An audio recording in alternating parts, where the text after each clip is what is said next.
welcome to On Trial, starring Mark Radulich, also starring Sean Comer.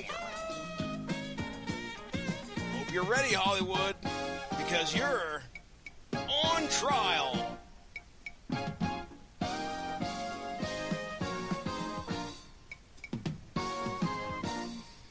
All rise. Court is now in session. The Honorable Harry T. Stone presiding. This is On Trial. And tonight I'm your prosecuting attorney, the mandated reporter, and frankly I'm mortified, Mr. Mark Radulich. And on the docket today is the 2010 remake, The Karate Kid. Or if you're in China, The Kung Fu Dream. Or if you're in Japan, The Japanese Kid or some shit. I don't remember. Anyway, we're doing The Karate Kid 2010, starring Jackie Chan and young Jaden Smith. Here to provide the defense of this movie is Sean Comer. You're not. How do you do, sir? When the rest is out back laughing and joking, Sean is out front trying not to burn Mark's house down.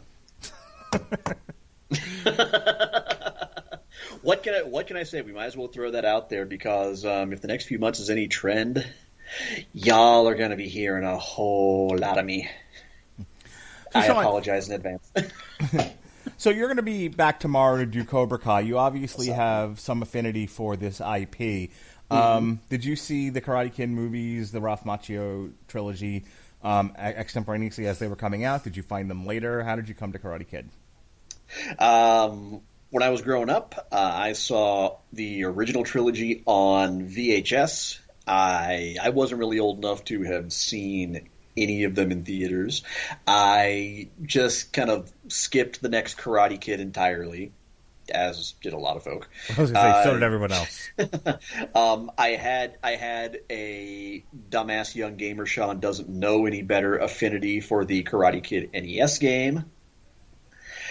And let's see. And I think as the property goes, that's really about it up until you get to first this movie and then Cobra Kai, which this was the first time I had seen this one. Yeah, I'd never seen this one before. I mean, in 2010, gosh, that's 11 years ago, and 11 years ago there was no way I was going to watch this movie.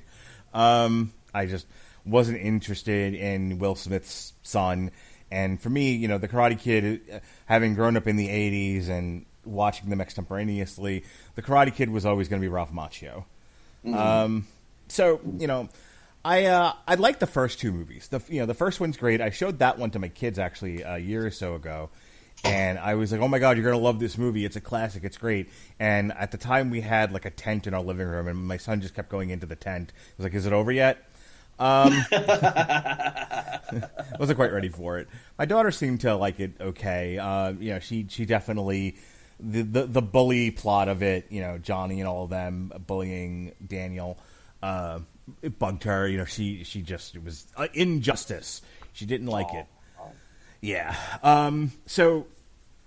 But yeah, I growing up, I loved the first Karate Kid movie, and I really, really liked the second one. He goes to Japan, and he has a fight to the death, basically. And I vaguely remember the third one. I probably saw it once, thought it was the stupidest thing ever, and then after that, I kind of gave up. Which, You're not wrong. You're not wrong. We almost did a Long Road to Ruin on this for that reason, because this was another one where it was like good, better, off a cliff. Which I don't know. I mean, off a cliff is maybe a little bit harsh, but it was so much of a retread with so much of the forced Daniel LaRusso heel turn. Yeah, that it was just really, really hard to stomach. But like I said, I thought about how what we're going to do for the month, and I figured, with Cobra Kai being out, the first three Ralph Macchio movies have been mined to death at this point, that I didn't know if we were really going to add anything to the conversation. But here's one that I don't think gets a lot of play. I think it's it's sort of an overlooked one. I mean, the one preceding this with the girl is just bad. But I think God, it's terrible. But this one make and I'll let you do your notes in just a second. But this one made a lot of money, and it's kind of 50% of the people like it, 50 don't. 50% of the critics thought it was okay. 50 thought it was a pile of horseshit. And I was like, this might actually make for some interesting discussion. And so I gave you the choice. I said we can either do the one with the girl. It was Hilary Swank, right? Mm-hmm. We can either do the one with Hilary Swank that nobody likes, or and then we can just have fun making fun of, or we can do this one and have a fairly interesting debate about it. And you were like, let's do this one, and I'm like, great, because I've never seen it before. I will say this, and I'll say this now because I can't really use it as part of my prosecution. Showed it to my kids, and my son's reaction to this was, when they were fighting, it was fine. The rest of it, and which I'll give it to him. He's going to be 7 years old, and given the audience this movie was geared towards, I'm not. My one criticism, without getting into the prosecution, was I'm not entirely sure who they thought they were making this for.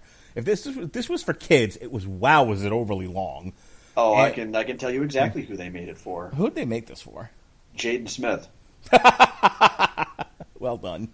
You laugh. Oh no, I know you're right. That's why I'm laughing. What this movie is. This is the grilled cheese sandwich that a very well-meaning chef decided to experiment with elevating. Sure. With some prosciutto, a fine baguette. He tried. No, what this is? This is a grilled cheese sandwich that Anthony Bourdain got his hands on and tried to elevate into a croque monsieur. I probably butchered the pronunciation of that, and I apologize profusely for that. Somewhere every dead member of the Ramones and Lane Staley are having to hold back Mr. Bourdain from venturing back into the realm of the living to kick me in the dick for my horrible pronunciation. But no, I mean that's about the size of the genesis of this. Mm-hmm. Is this came together because Will Smith et al.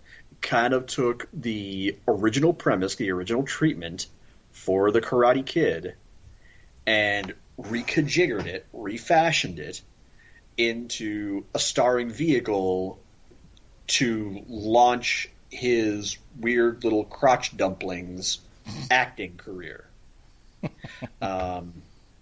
And I don't want to make fun of Jaden Smith too much because he's in one of my favorite shows of a few years ago, and he's not bad in that.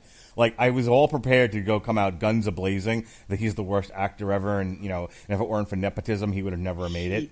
Well, but he was in the Get. You would be right on both counts. Nah, he was in the Get Down, and he's really good in the Get Down.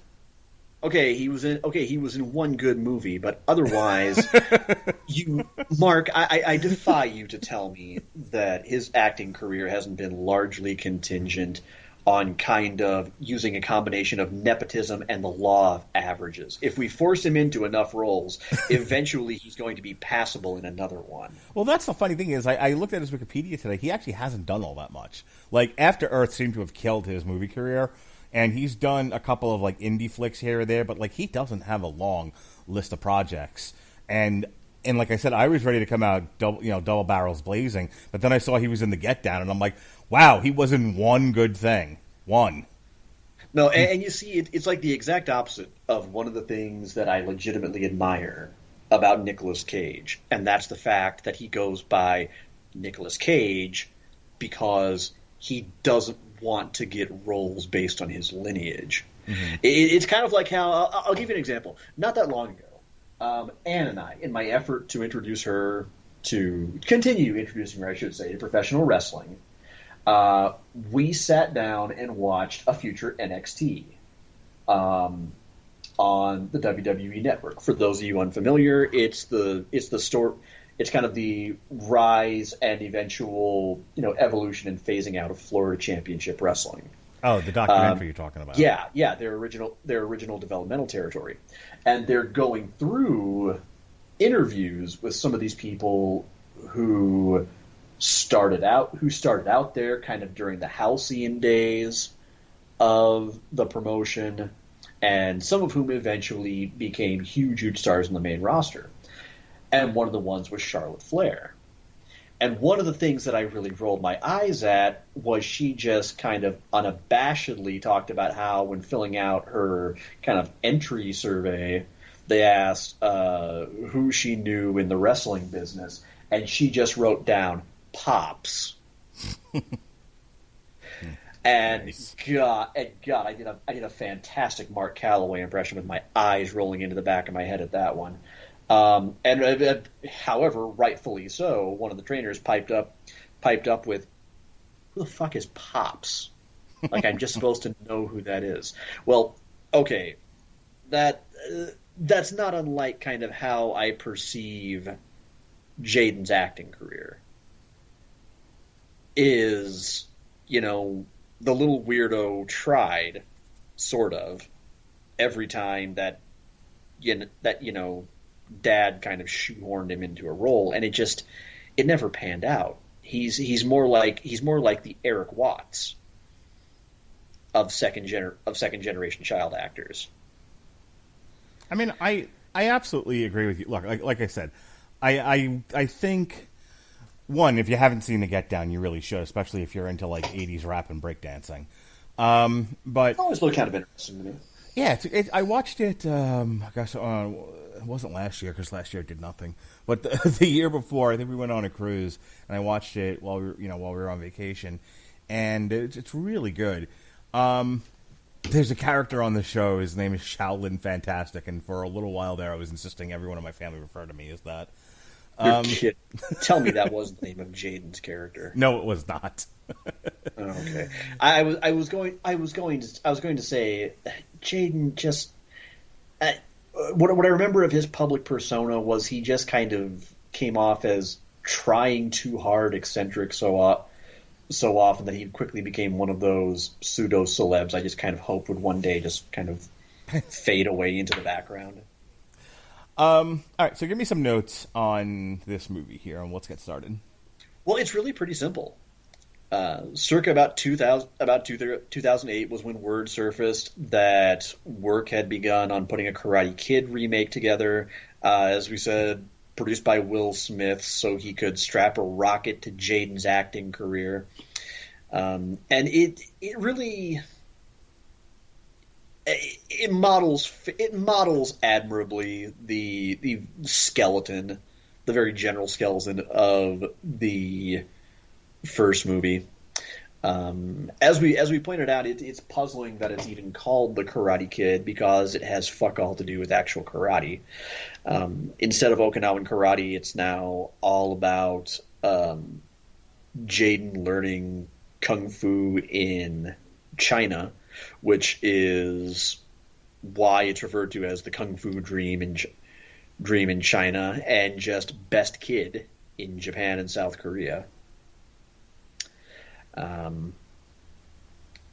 And actually, Sony wanted to change the title of the movie, but Jerry Weintraub, who also happened to produce the original Karate Kid, he said the nay and insisted that it shall still be called The Karate Kid. There were rumors at one point that a sequel was going to move forward because the movie wasn't entirely unsuccessful. I mean, it averages about a D as letter grades go. But Jaden Smith, Jackie Chan, and Taraji P. Henson were all on board to reprise their respective roles. Breck Eisner was going to direct. By June of 2014, new writers were on board. Eisner was out as director. He would briefly come back to try and kind of bring it around to completion in April 2017. But October the same year, Jackie Chan said that the script just wasn't working out and they were working on a new one. As of 2021, developmental purgatory. Developmental hell is even necessarily the appropriate term for it. It's just kind of forgotten, mini theorized, because Sony cares much more about pushing Cobra Kai forward. And as notes go, that's really about it. I mean, other than like I said, kind of what's the word I'm looking for? Competently aping the tropes and beats of the original. The only other nod I think you'll find to the first movie is during the kind of kung fu shadowboxing, as I'll call it, sequence. You see Jaden kind of perform a little bit of a half-assed crane kick pose,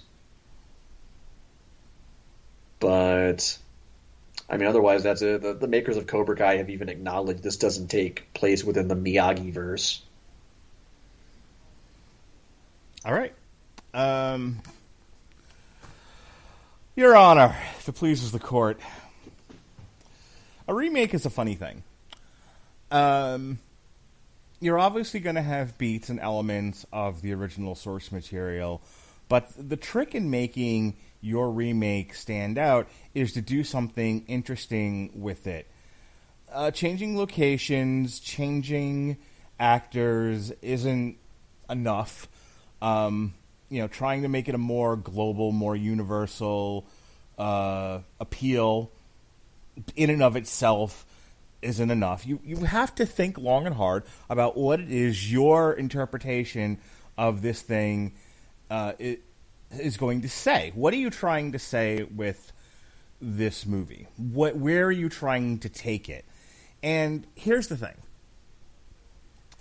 The Karate Kid is about a 17-year-old boy who moves to a new neighborhood, and despite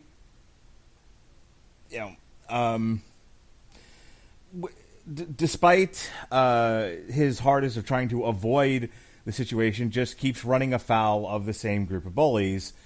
And along the way he meets a man, Pat Morita, Mr. Miyagi, who becomes his mentor, and through Miyagi he learns about himself, and he goes through this heroic arc.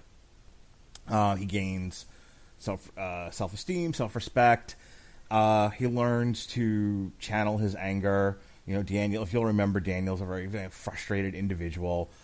He ascends to manhood in a very short period of time.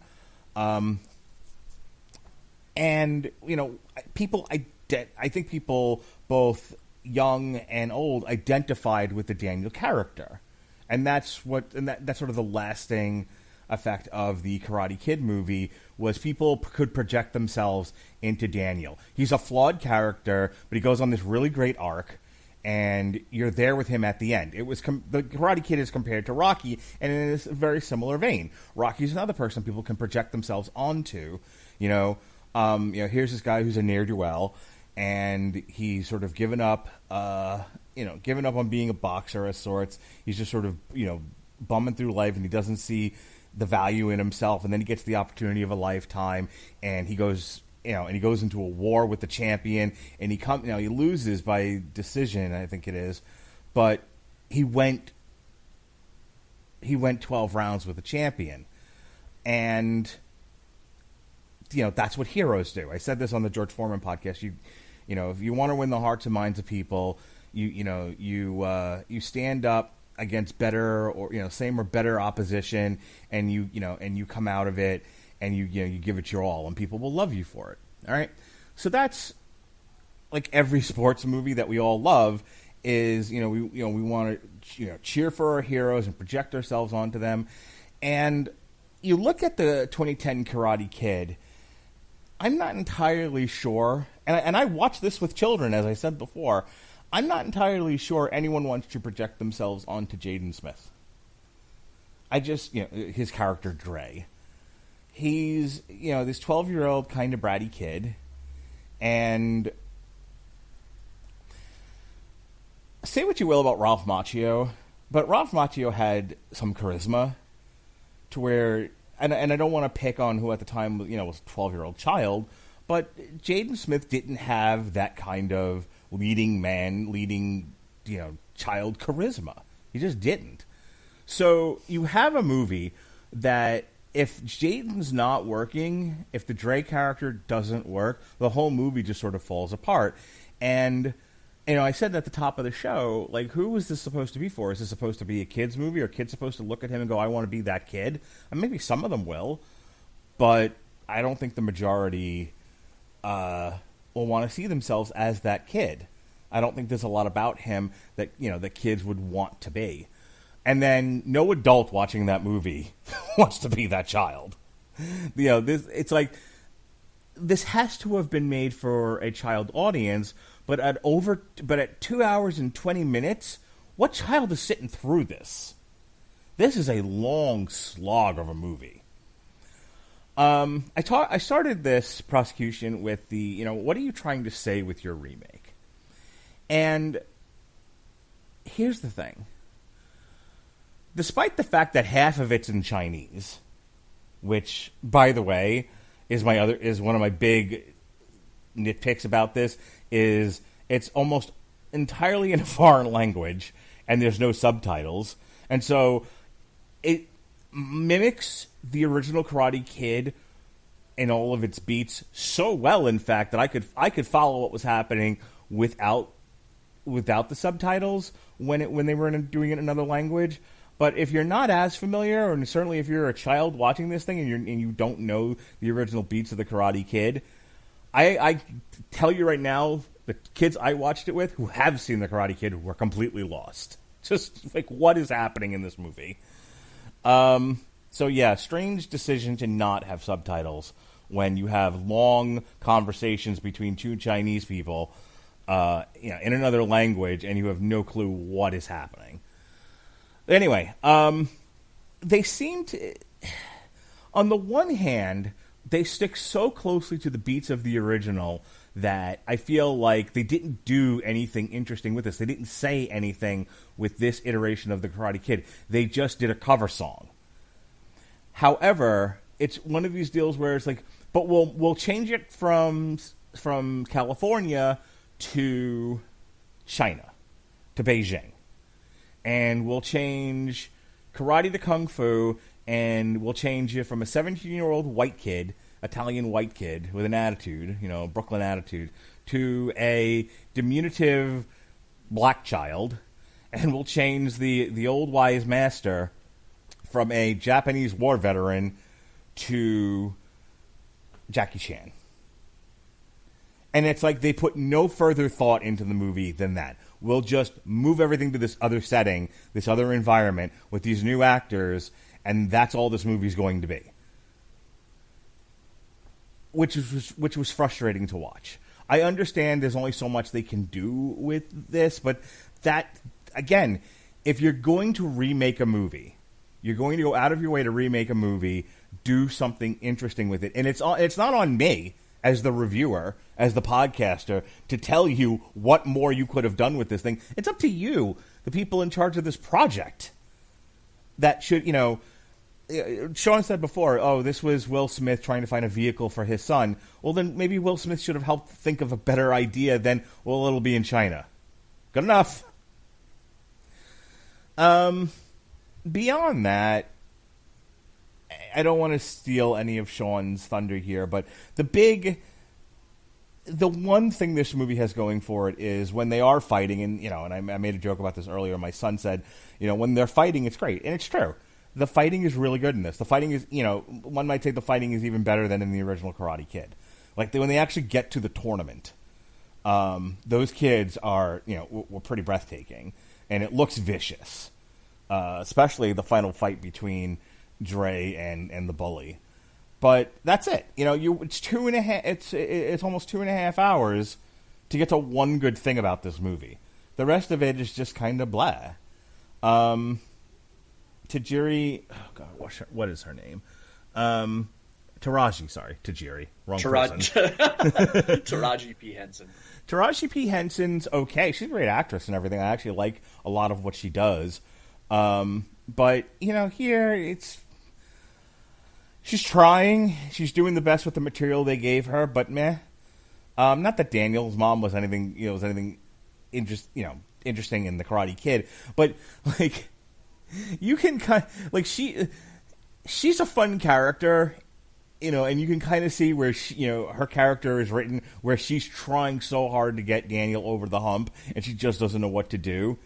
And Taraji gets a lot of the same material, but I don't know if, and this just might be a personal thing for me, but I don't know how well it plays. I don't know if she does as a good a job as the original actress does with the same frickin' material. Jackie Chan also tries, and it was funny. I was watching the Midnight's Edge retrospective of the Karate Kid movies, and they talked about how in the original they almost cut the scene where Miyagi gets drunk, but they ended up leaving it in the movie, and it's an important scene. It's one of those scenes that brings Daniel closer to Miyagi. You learn about Miyagi, about how his wife and his child had died, and and how it affected him, and that's how Daniel and him had this kind of surrogate father-son relationship. It's an important element of the movie. They try to do that in this one with Jackie Chan and Jaden, who don't have, to me, a tremendous amount of on-screen charisma together. On-screen chemistry, I should say. I don't know.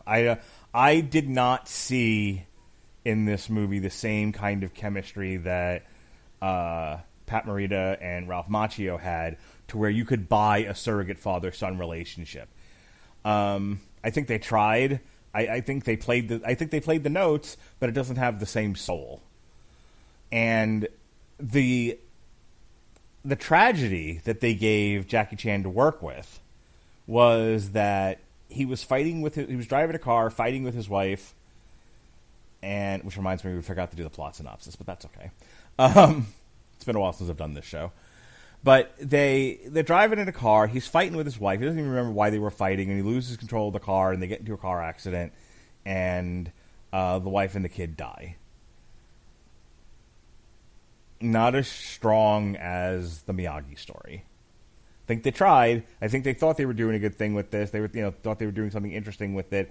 It doesn't quite ring. It doesn't sing. So those are my major points with this. Too much like the original to be interesting, not enough like the original to be good. Jaden Smith, this isn't his worst role. That comes later. But he's not great, and he's not leading man material. So when so much of the movie rests on his shoulders, this makes it harder to watch. And while China in and of itself is a magical and interesting place, that's not enough of a reason to watch this movie to be like, oh look, well it takes place in China. Well, lots of movies take place in China. So what? You're a witness, sir. So earlier I referred to this movie as an elevated grilled cheese sandwich. I never said that didn't work at all. Actually, oddly enough, and I didn't expect this would be something I would be saying, Jaden Smith's comparatively lesser charisma when you stand him up next to Ralph Macchio actually allows him to be just a little bit more, dare I say, earthy. Less over the top. It's a little more believable that you're watching a real awkward adolescent. One of the problems sometimes with the way even his dad has sometimes played a lot of roles is that it kind of takes you right out of whatever you're watching. I've said before that historically, 90 times out of 100, Will Smith will settle for playing just one role and one role only. Will Smith. Fighter pilot Will Smith. Alien hunting Will Smith. Rootin' tootin' lawman of the Wild Wild West Will Smith. so on, so forth. You get the idea. Last Man on Earth, Will Smith. Yeah, there you go. That's another one. Although I would say that's one where he's more hamstrung by a bad studio decision as far as the ending goes. But we can talk about that if we ever get around to I Am Legend, because I have thoughts on that. Anyway. And wait, and don't forget, we forgot one more. Muhammad Ali, Will Smith. You know what? That one is one that I will defend as arguably the role that Will was meant to play his entire life. Yeah, I'm having fun, but I actually I like Ali. Yeah, he knocked the fuck out of that one. But what was the movie simply called Concussion? The one where he starred as the doctor who basically outed the NFL as knowing more about head trauma than they were letting on. Maybe. Let me look real quick. Keep going. Yeah, you see that one, God love him, he tried, but there's the moment in the trailer where he's looking at the microscope and he actually does the cliched, "My God." That ensured that I would never want to see that movie because I knew that I would not be able to keep a straight face. Yep, that's the one. Concussion. During that scene.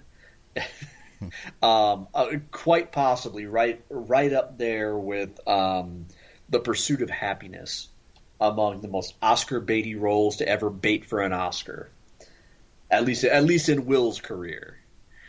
But anyway, I'm digressing at 150 miles per hour. So before I slam into a brick wall and reduce myself to the consistency of applesauce, allow me to hit the brakes. No, he doesn't have Ralph Macchio's natural suave charisma, which is good because that worked in a pure grade A pasteurized 80s cheese movie. But here I can see how they would have wanted and even needed Jaden to go in a different direction so that he wouldn't just seem like he was trying to out Macchio. And you kind of need him to start off as a little bit of a punk ass. Because especially in a movie like this, you have to have somewhere to go. You don't negotiate for the bullseye for exactly what you want. You have to know kind of when to bid a little bit low and a little bit high, because you have to give yourself some runway one way or the other, depending on which way it is that you want to go. Because awesome kid becomes more awesome more often than not is not going to lead to a very compelling movie. In fact, what you'll more often get is something that just doesn't register, doesn't stick with you, it doesn't inspire you, you don't necessarily identify with it. It's the reason why some people have a hard time really investing in Superman. Because unless you have a really interesting idea, again, it's awesome man being awesome and becoming progressively more awesome. And that's it. Here, you need Jaden to be insufferable. The same way if you're watching a Miyazaki movie, you sometimes need the hero or heroine to start off as a little shit. So that way they can be more profoundly shaped by their experiences. Which is kind of what you have here. Is you have a broken kid who is a stranger in a strange land. He never wanted to leave Detroit. As we learned, Dad's already dead. Mom has been transferred. Mom is trying to be as peppy and optimistic as possible. Often you kind of get the impression for the sake of bolstering the morale and spirit of her kid. Whereas, meanwhile, he's just trampling one landmine after another. And it works. Again, it works. It gives him somewhere to go. Maybe he's not necessarily charming in every social pratfall that he takes, but we can still watch him struggle and know that it's going to be interesting to kind of see where he goes as he goes along, because it's called The Karate Kid. We pretty much know roughly what we're going to be getting. And sure enough, that's exactly what happens. We get to watch him develop not only self-respect, but respect for others, respect for the culture around him, wanting to do better, be better, make the best of what's around him. And at the same time, there's his kind of chemistry with Jackie Chan, which I beg to differ as far as those two having no chemistry. It's just a different kind of chemistry. Pat Morita, his Mr. Miyagi, was a grandfatherly loner figure, which sufficed for the story that they were telling. This one, Jackie took Mr. Han in a completely different direction. And it was a good idea, because instead they're two kind of broken, incomplete people. Except there's a lot more mystery as to what broke Han until we get a little bit later into the movie. And you really see them forge a bond that reminded me of Rocky Balboa and Adonis Creed. Apollo. A little bit. Oh, shit. Sorry. I'm sorry. No, I was talking about Creed. Yeah. No, I got it. That was kind of what it reminded me of by the end of the movie. And again, and I mean that in a good way, because I genuinely loved Creed. I haven't seen the sequel, but I love the first one. And, yes, it's a longer movie, but in a way I kind of like that. I kind of like that because, number one, I really thought that China was a fantastic setting. It made for much more of a fish-out-of-water culture shock element than the kid who just kind of went from the kind of rough-hewn East Coast over to the bright sunny West Coast. Even if that kind of worked at the time because of the tropes of the 80s.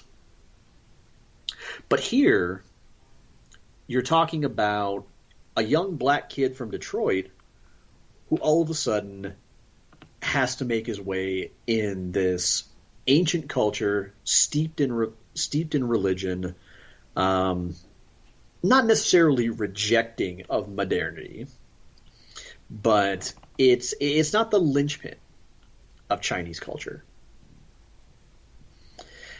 And I think it makes for a much more stark frustration and a much more apparent one, even if it's not necessarily a relatable one, because, not all of us have gone to live across a whole ass ocean.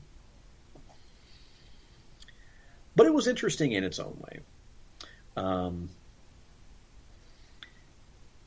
And does it drag? Yes, I will concede there are plenty of times where it does drag a lot.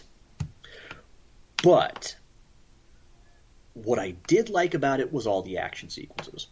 Believe it or not, I actually preferred a lot of the early movie brawling and chases over the really bombastic, over choreographed final tournament with the Kung Fu Kanranas, where the whole thing really breaks down into baby's first kumite.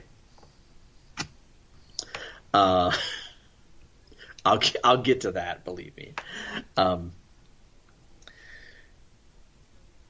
But all in all, I can't fault this movie for not being the first one, because while it's kind of trying to pay homage to it in its own way, it is its own thing. It is something that's more serious, more often than not, much more down to earth.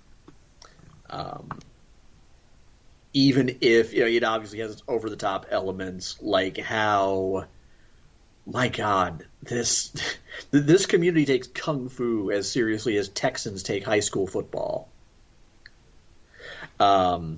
It's like I said, it's absurd, it's over the top, it's the kind of thing that Cobra Kai kind of mocks in its own semi self-aware way. But at the same time, by the time the training between Mr. Han and Dre starts, I really kind of can't help but root for him a little bit, and hopefully see that he starts to get it and starts to kind of take something more substantive away from his training. And he stumbles with it, I think, a little bit more than Daniel LaRusso does in the original. It's not like it all just kind of comes to him quite as easily. Even after he really embraces the spirit of kung fu, there's still so much that he clearly doesn't get, so much humility that he kind of still needs to have sort of drilled into him. And it makes for a much more satisfying road to the conclusion, to kind of still see those rough, unpolished edges. The soundtrack I really enjoyed more than I thought I would. It had a really understated score about it, but an extremely dramatic one. Right up until, again, we get to the end, and all of a sudden they start really cramming in the kind of anachronistic modern music. like kind of shoehorning in Back in Black and the Chili Peppers' fantastic cover of Higher Ground. Low and Poker Face, those at least made sense for the scene that they were in. But the other two was just kind of like, Back in Black doesn't even fit thematically with anything that's going on right now. I'm going to throw something at you. I want to see if you agree, or if this is something that you'll defend. Mm-hmm. So, we all know Johnny is the villain. He's the bully of the first one, but equally so is Kreese. And they, and for the amount of screen time that they give Kreese, he makes the most of it. And he's one of the great villains of the '80s sports movies, right? They gave Kreese a lot of really great lines. Especially like when Miyagi goes to confront him, they do the exact same scene here, only you don't get the exchange between Kreese and Miyagi. That you don't get the exchange with Han and whoever the name of the teacher is, like you do with Kreese and Miyagi. And the reason why I bring that up and why I think it's important to note, and it's yet another thing wrong with this movie, is he's such a dick in that scene. Mm-hmm. And you know that because you can clearly understand him. He says things like, "Nobody touches the prima donna," which made me laugh every time I heard it. And you don't get any of that with this movie, and I think that's to the movie's detriment. That there's so much focus on Dre and Han, and not enough character building of anybody else in this movie. No, it's and I agree. It is indefensible. because it reduces them to kind of the stock villains of almost any martial arts movie of this kind, and that is you have the sensei or the rebellious student who has perverted the pure nature of the fighting form, and it's kind of what we have here, except that the opposing kung fu sensei. See, I couldn't even tell you his name without looking at Wikipedia right now. That's how memorable he isn't. You might as well just call him Chinese Crease. Yeah. He doesn't have he doesn't have the unabashed dickishness of Kreese or the sliminess of Terry Silver. I mean, I got to admit that the kid is not a bad Chinese Mike Barnes or Johnny Lawrence. Depending on which movie you're kind of hearkening to. You also don't go. You don't. I mean, you can assume from the interaction they're having. There's, when the kid walks over and picks on Dre the first time, it's Dre is interacting with the girl. Let's talk about the original Karate Kid for a second. So, Elizabeth Shue is on the beach. She's not with anybody, and her and Daniel start palling up together. They're kicking the soccer ball around. They're playing in the sand, et cetera, et cetera. Johnny is alerted to this and comes over, and he's like ignoring Daniel, and he looks over at Elizabeth Shue, and he's like, "What the fuck? Like, we were a thing. Why are you talking to him?" And then Daniel inserts himself in there, and he's like, "I'm not even talking to you. Go away." And Daniel's like, "Well, I'm not going to get pushed around," and he gets his ass beat. All right. No, it's very clear why Johnny got involved with Daniel in that scene. It's not clear why that kid got all up in arms with Dre talking to the girl in the park. Well, I mean, it's one of the beats, the escalation of the first movie that this one is kind of trying to ape. In that there's that brief little encounter at the park where they're being kind of sweet to each other. They're having a little bit of banter. 12-year-old, mini Zabka comes ambling over to start something because apparently their families are really close, which I think maybe implies that there's some kind of unspoken arranged marriage that's already being plotted. Yeah, or something like that, maybe. Any of that would have been nice to know within the movie. Yeah. And Dre tries to downplay it until it does come to blows. He gets his ass handed to him. Most of the rest of the first act of the movie, he's just kind of being harassed with no provocation whatsoever. But then, much like the scene with Daniel and the shower head in the stall, comes the moment when Dre overplays his hand, douses him with the dirty water, and then what happens next, you just kind of go, "Nah, I'm not feeling sorry for you. You had that receipt coming." But that's the thing, like, all of that, like, within the... Here's the thing. If you've never seen The Karate Kid, you should be able to follow the beats of this movie without it being explained to you. They don't do a great job of that. That's my major criticism of this. No, not a great one. Not a great one. I will say, now, in all fairness, number one, did you really watch a version with no subtitles? Yeah. I rented it on Amazon. I had subtitles. Oh, I bought the damn thing and I got no subtitles. Maybe that's why. See, I had subtitles, and actually no issue whatsoever with the dialogue. It's just that I think it's a difference between, and I don't know, depending on how you want to look at it, you could spin this as a negative or just something neutral. They were trying to be so faithful to the Chinese atmosphere that I wonder if a lot of the acting maybe wouldn't play better among Chinese audiences because stylistically maybe that was a little bit more what they were used to.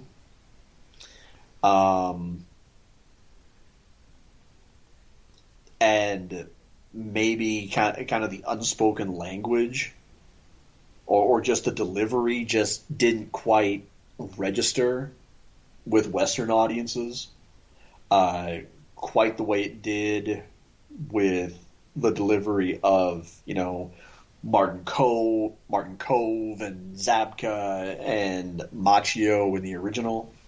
Well, and that's the thing. Again, I ask, who are you making this for? If you're making it for a worldwide, this is the criticism of the Transformers movie, isn't it? Well, at least one of them is these movies feel so broad that they are for the widest possible audience you can possibly gather into one place, and so they have no distinct quality. They're too broad. And there's so much action and hardly any dialogue in the average Transformers movie. Why? Because you're trying to make this for a general audience, across cultures from one end of the earth to the other.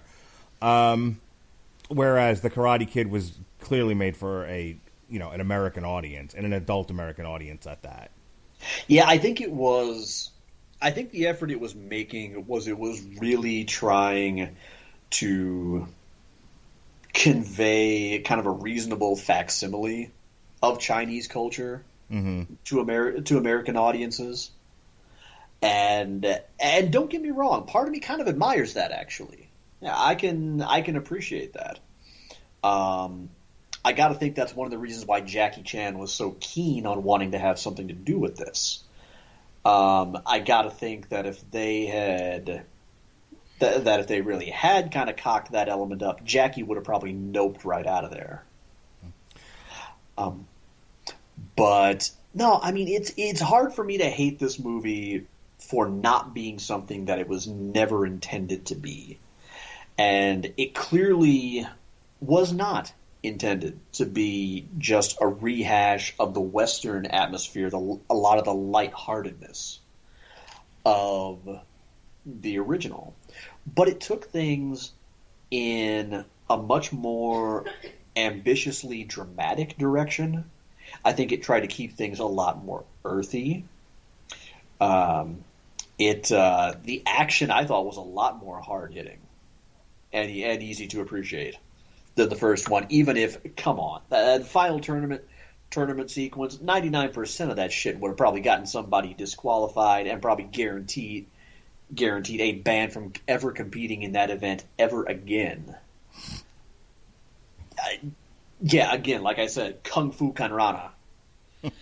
I have a question for you when you're done, by the way. Fire away. Okay, so if let's adjourn here in sidebar and just talk about the movie for a second without doing a prosecution and a defense. Yeah. I didn't hate it. I sat and watched it. I was bored through a lot of it. I can see that. I can see how you'd feel that way. And it was more of like, come on, I know every single one of these beats, and I'm not interested in what you're doing here. As I said before, I like the fighting. But I'll tell you, when I said that we were doing this, the reaction I got online, like my buddy Chuck from high school was like, guilty. Robert Winfrey was like, let me tell you 12 things wrong with this movie. And, like, Jesus Christ.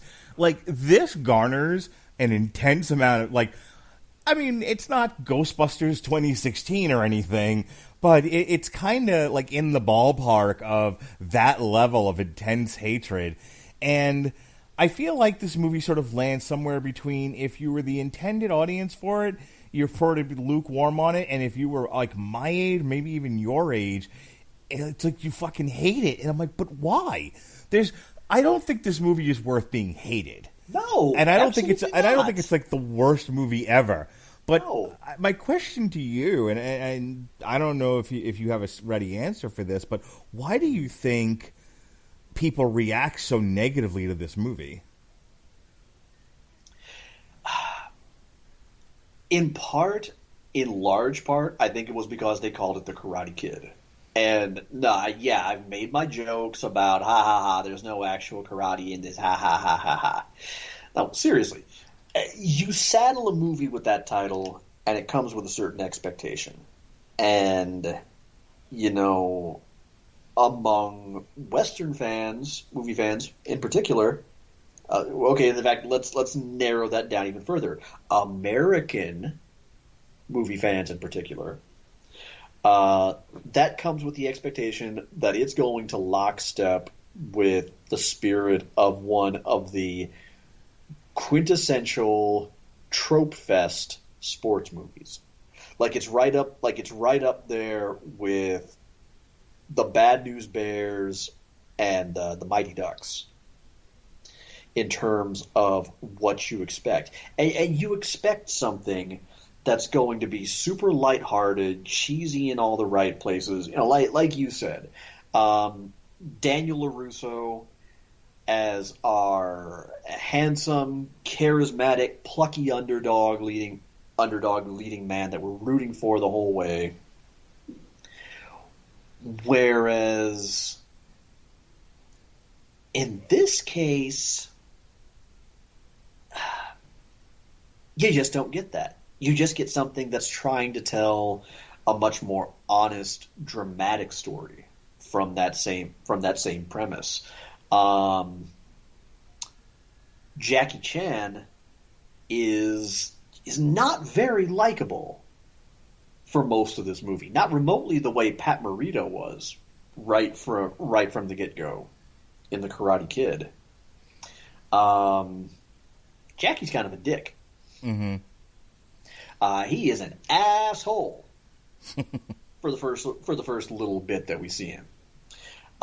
He's not even terribly likable once he does finally take Dre under his wing.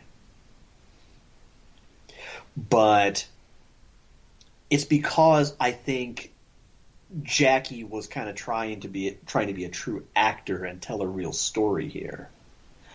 We've off and on kind of referenced the Family Guy joke where Peter and Lois are sitting in the audience of I think it's Uncle Vanya, and they're listening to the dialogue, and Peter all of a sudden just screams out, "For God's sake, somebody throw a pie!"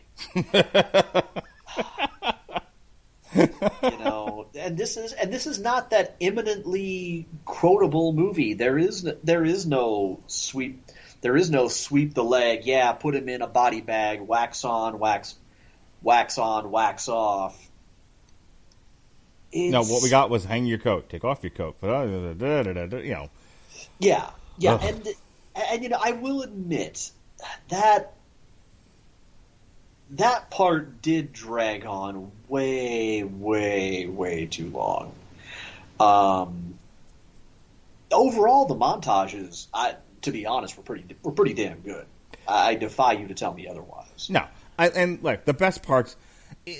This is so funny because there's so many movies where you can say this where they remade a movie because now you can do better special effects with it than you could do 20, 30 years ago, that kind of a thing. Mm-hmm. And so the special effects look amazing now for this movie. The fighting looks amazing for this movie. That everything has evolved.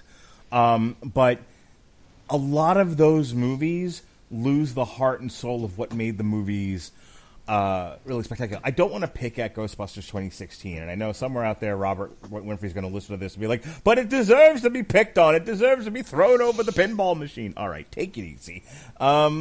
You know what? In fact, I will throw this one out there because that is actually one where, just as a quick aside, I've meant to watch the director's cut for a while because one of my favorite film commentary YouTubers, Leon Thomas, he runs the superb channel Renegade Cut, made a video some time ago where he talked about how the director's cut of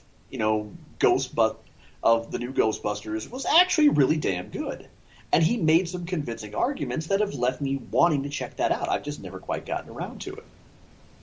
One of the comments that the Red Letter Media guys made was... Oh, God. I mean, I don't always agree with everything that they say, but I think they make some salient points.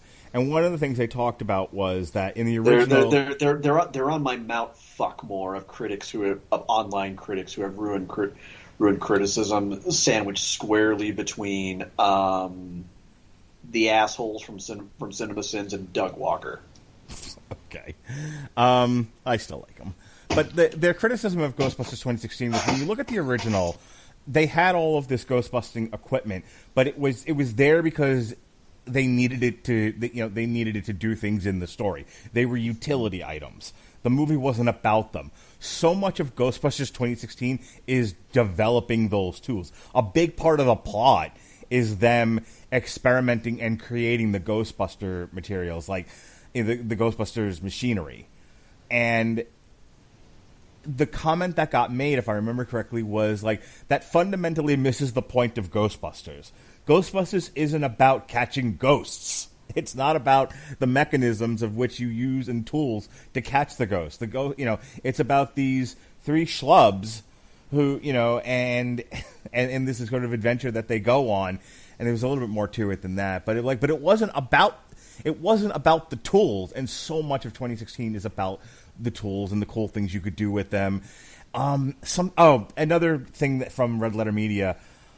One of the criticisms of Star Wars is so much of it is about lightsabers now. It's like, again, it was a thing that a guy had that he, it was a part of who he was, but that wasn't the sum total of it. And now, like, the fans have so much bought into what they perceive Star Wars to be that all Star Wars is about lightsabers. Okay, number one, that is the very least of the problems of what has become Star Wars. But that's a conversation for another time. Yeah, no, I don't want to get off on that. But that's the point I'm making about Karate Kid 2010 is that it's not just about karate and fighting. And so it's nice that the fighting is crisper and more violent and better in a lot of ways than the original, which was much more simpler and less complex and certainly less vicious. But who gives a shit? See, but that's the thing. That's the other problem with the Red Letter Media guys and their criticism of Ghostbusters is you're deriding a movie for not being something that the people who made it never intended it to be. Maybe they meant to make a movie where they took their own direction and they did put a little bit more of a fun emphasis on the gadgets and developing them. Maybe that was what they wanted to do. Maybe that hit with you, maybe it wasn't. But it doesn't make sense to make that a critique when again, they weren't trying to necessarily make a point for point remake. Now, don't get me wrong. This was a major contention between me and Robert. I actually like Ghostbusters 2016, and that was what I said at the time when we reviewed it. I like the fact that they took the focus, and sort of shifted it to like the development of their tools and techniques, and those were made for some very funny scenes. Mm-hmm. But I accept the criticism as valid that you're focusing on the minutia and not what the movie is really supposed to be about. Well, right, but my point about that is that's more so saying that's why I didn't like it, and that's fine. That's fine. You can like or not like something for whatever reason. You're totally entitled to that. That's valid. But I don't think that's necessarily a strong objective criticism of something, because then the people who make it can just kind of furrow their brow and just say that wasn't what we were trying to make the movie about. We weren't trying to make Karate Kid 2010 this rehash of a really lighthearted, quotable 80s sports movie. That wasn't our thing. That wasn't what we were going for. We were going for something that was more of an authentically Chinese drama with just a little bit of East meets West humor. I think the other thing that you have to take into consideration, and I think this is as good a place to any to round this discussion to the end, is, was this a worthy endeavor? Did they do anything with this movie that, it made like up to $1 million. So, for purely financial reasons, it was totally worth it. But from an artistic sense, from a thematic sense, did this movie say or do anything with this property that was worth the effort? What do you think? I think it did. I think it did in terms of at least getting to kind of. I mean, yes, and I've cracked my jokes, and I'm done with them about the whole trying to force Jaden Smith on an unsuspecting world. we're just gonna cast that aside. But they had a vision for what was a fairly simple by the numbers concept. And while I think honoring the spirit of the original, they wanted to say maybe we can do something else with it and see what comes out. Maybe not necessarily trying to make something that was better, but something that was their vision for it.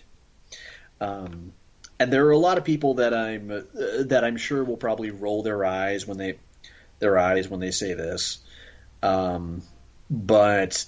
The other downside that you have about the Karate Kid series and a lot of other franchises in the 80s is you didn't have a whole lot of young black heroes that you could look up to. I don't know why no one should roll their eyes at that. That's the truth, and that's a valid point. Well, yeah, but I mean, but there's people who probably say, "Oh, there you go. You're bringing race into my kung fu choppy kicky movie." But no, but I mean, but it's true. At the time when the Karate Kid came out, you wouldn't have seen very many leads in a mainstream movie of that kind. And yeah, we can say what we will all day long about. The wither twos and why fours and pros and cons of Jaden Smith's performance. But the fact remains, it was still an adolescent black kid that was portrayed in this leading underdog role. And I think he was portrayed in a way that was fairly relatable. That's a great question. I wonder, because I'm sitting here and I'm, a middle-aged white guy with two white children, and we're like, I don't really see, my argument earlier was, how could you possibly see yourself in this bratty little kid? I'm actually wondering how many black kids saw this and was like, oh, I want to be Jaden Smith. I want to be that kid. I want to be Dre. You know what? They might have. Because at the time, if you saw a young adult black man or a black kid in a movie like this, they were relegated to back in the 80s comedy relief or a sidekick role, something like that. You didn't necessarily, as a young viewer, I would imagine, get to really see yourself in those characters and maybe see something not only that you could relate to, but then consequently something that you could aspire to. And it's why I have kind of really turned a corner, and I have really come to see the value in authentic representation like that. He feels like a young black kid that you would meet from a big city. He doesn't feel, over the top or contrived or reduced to a stock character. And that's where, all kidding aside, I have to give Jaden some credit for that. And it's one of the reasons why I like the fact that he kind of didn't go full Will Smith with the performance. It's kind of like how unfortunately, for as much as we love Pat Morita, and God love him, what was not to love about the man?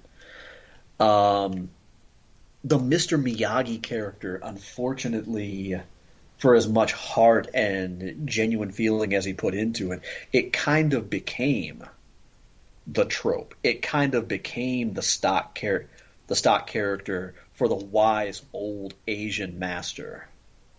The inscrutable teacher. And for as memorable as that was, I don't think it necessarily always worked in representation's favor. In terms of presenting something that was real, and that's what I like. And that's what I like about Mr. Han is, this wasn't Jackie Chan in Shanghai noon or rush hour. This felt like a real haunted, broken man. Do you understand the words that are coming out of my mouth? Yeah, and you see, I'm so glad that we didn't get repartee like that. I'm so thrilled that they didn't go that route. That was such a relief, and I gotta say, it was something that I kind of expected at times, and I'm so happy to be proven wrong. But it felt like Jackie wanted to take this and kind of honor the spirit sort of Mr. Miyagi, but to also bring it around to someone who felt a little bit more complete. And the whole jacket thing really got played out way too far and way too long before finally delivering on it. Everything else about the performance I sincerely enjoyed, and it goes to show that Jackie is not just a bunch of flashy punches and kicks. The man is an actor.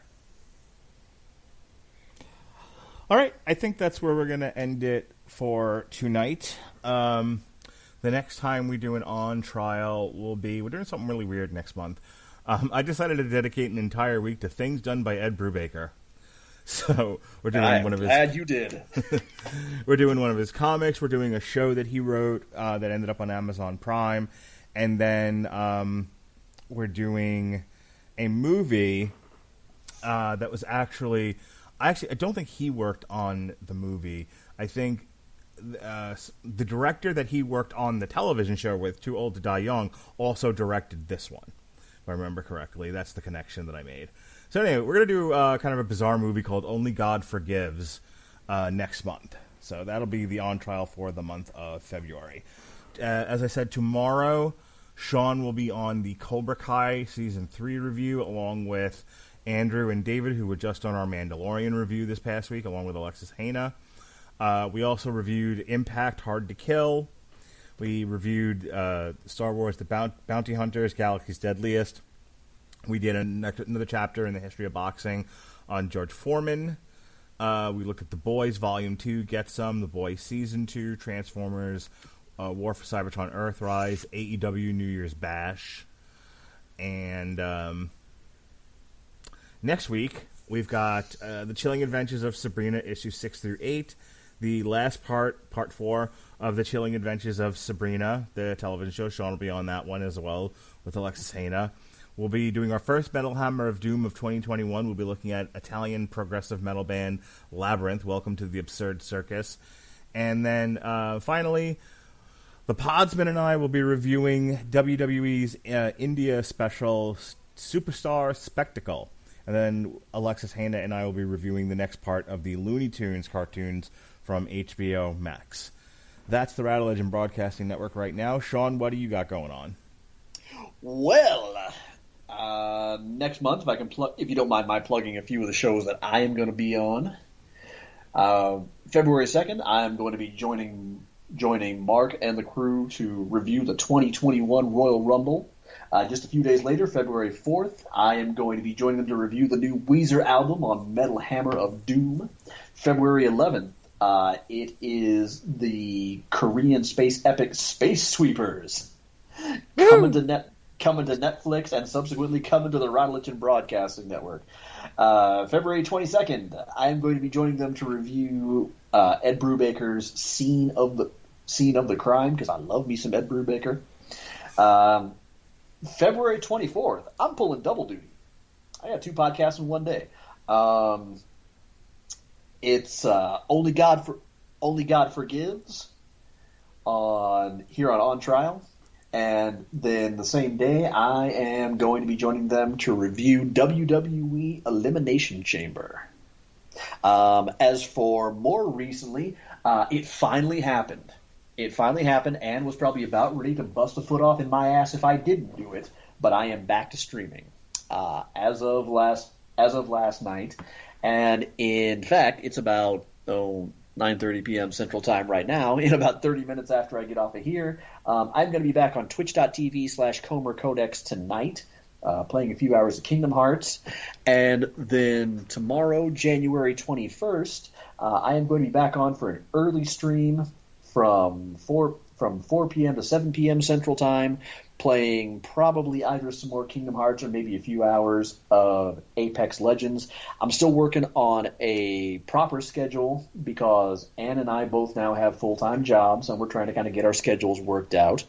So the best way to keep track of when I'm going to be streaming is to either follow or subscribe to my channel on Twitch and turn that notification bell on, or to follow me on Twitter at Comer Codex, and also turn those alerts on because I always tweet, if not right when I'm going live, about an hour usually or so before.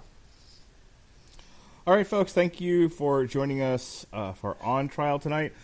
Court is now in recess. Be well, be safe, and behave.